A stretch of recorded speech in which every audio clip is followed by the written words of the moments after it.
Hello friends, എല്ലാവർക്കും സ്വാഗതം പുതിയ വീഡിയോയിലേക്ക്.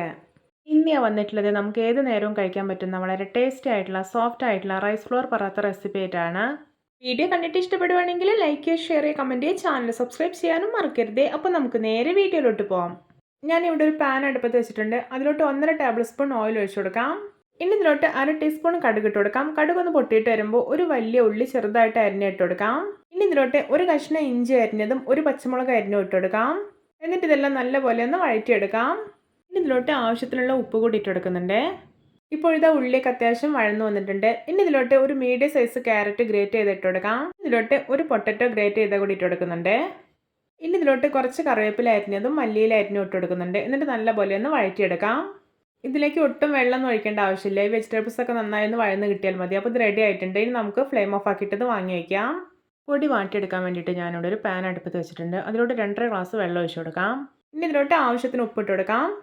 ഇതിലോട്ട് 1 ടേബിൾ സ്പൂൺ ഓയിൽ ഒഴിച്ചു കൊടുക്കാം. വെള്ളം നന്നായിട്ടൊന്ന് തിളച്ച് വരട്ടെ. അതിനായിട്ട് നമുക്കൊന്ന് അടച്ചു വയ്ക്കാം. ഞാൻ ഈ ഒരു ഗ്ലാസ്സിലാണ് 2 ഗ്ലാസ് വെള്ളം ഒഴിച്ചിട്ടുള്ളത്. ഈ ഒരു ഗ്ലാസ്സിൽ തന്നെയാണ് ഞാൻ പൊടി അളന്നെടുത്തിട്ടുള്ളത് കേട്ടോ. ഇപ്പോഴത്തെ നമ്മുടെ വെള്ളം നല്ലപോലെ വെട്ടി തിളച്ച് വന്നിട്ടുണ്ട്. ഇനി നമുക്ക് ഫ്ലെയിം ഒന്ന് കുറച്ച് വയ്ക്കാം. എന്നിട്ട് 2 ഗ്ലാസ് അരിപ്പൊടി ഇതിലേക്ക് ഇട്ട് കൊടുക്കാം. ഇത് വീട്ടിൽ പൊടിപ്പിച്ചെടുത്തിട്ടുള്ള പൊടിയാണ്. ഇനി ഇതിലോട്ട് നമ്മൾ വഴറ്റി വെച്ചിരിക്കുന്ന വെജിറ്റബിൾസ് എല്ലാം ഉണ്ടല്ലോ, അത് ഇട്ട് കൊടുക്കാം. എന്നിട്ട് നമ്മൾ സാധാരണ പത്തിരിയൊക്കെ ഉണ്ടാക്കാൻ വേണ്ടി പൊടി വാട്ടിയെടുക്കുമല്ലോ, അതുപോലെ നന്നായിട്ട് വാട്ടിയെടുക്കാം. നമ്മൾ പാക്കറ്റിലുള്ള അരിപ്പൊടിയൊക്കെയാണ് യൂസ് ചെയ്യുന്നതെങ്കിൽ അതിൽ വെള്ളത്തിൻ്റെ അളവ് വ്യത്യസ്തമായിരിക്കും കേട്ടോ. അപ്പോൾ അത് നോക്കിയിട്ട് എടുക്കാം.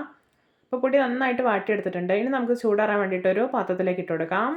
ഇപ്പോൾ ഇത് നമ്മുടെ പൊടിയുടെ ചൂടൊക്കെ നന്നായിട്ട് പോയിട്ടുണ്ട്. ഇനി നമുക്കിത് നല്ലപോലെ ഒന്ന് വളരെ സോഫ്റ്റ് ആയിട്ട് കുഴച്ചെടുക്കാം. ഇപ്പോഴത്തെ മാവ് നല്ല സോഫ്റ്റ് ആയിട്ട് തന്നെ കുഴച്ചെടുത്തിട്ടുണ്ട്. ഇനി നമുക്കിത് റെസ്റ്റ് ചെയ്യാൻ വേണ്ടിയിട്ട് അടച്ച് വയ്ക്കാം. ഒരു 1/2 അവർ റെസ്റ്റ് ചെയ്യാൻ വേണ്ടിയിട്ട് വയ്ക്കാം കേട്ടോ. 1/2 അവറിന് ശേഷം മാവ് ഡബിൾ സോഫ്റ്റ് ആയിട്ട് കിട്ടിയിട്ടുണ്ടായിരുന്നു. അപ്പോൾ ഞാനിത് അത്യാവശ്യം വലുപ്പമുള്ള ഒരു 11 ഉരുളയാക്കി എടുത്തിട്ടുണ്ട്. ഇനി നമുക്കിത് പരത്തിയെടുക്കാം. ഞാനിവിടെ ഒരു ബൗളിൽ 2 ടേബിൾ സ്പൂൺ അരിപ്പൊടി എടുത്തിട്ടുണ്ട്. ഇനി നമുക്ക് ഓരോ ഉരുള എടുത്തിട്ട് ഇതിൽ നന്നായിട്ടൊന്ന് കോട്ട് ചെയ്തെടുക്കാം. എന്നിട്ട് പരത്തിയെടുക്കാം. നല്ല കട്ടിയായിട്ട് പരത്തണ്ട, കുറച്ച് കനം കുറച്ചിട്ട് പരത്തിയെടുക്കാം. പിന്നെ ഇതിൻ്റെ ഷേപ്പൊന്നും കാര്യമാക്കേണ്ട ആവശ്യമില്ല, നമ്മളിത് കട്ട് ചെയ്തെടുക്കും. അപ്പോൾ ഇതുപോലെ ഒരു പാത്രം വെച്ചിട്ട് നമുക്ക് റൗണ്ടിലൊന്ന് കട്ട് ചെയ്തെടുക്കാം.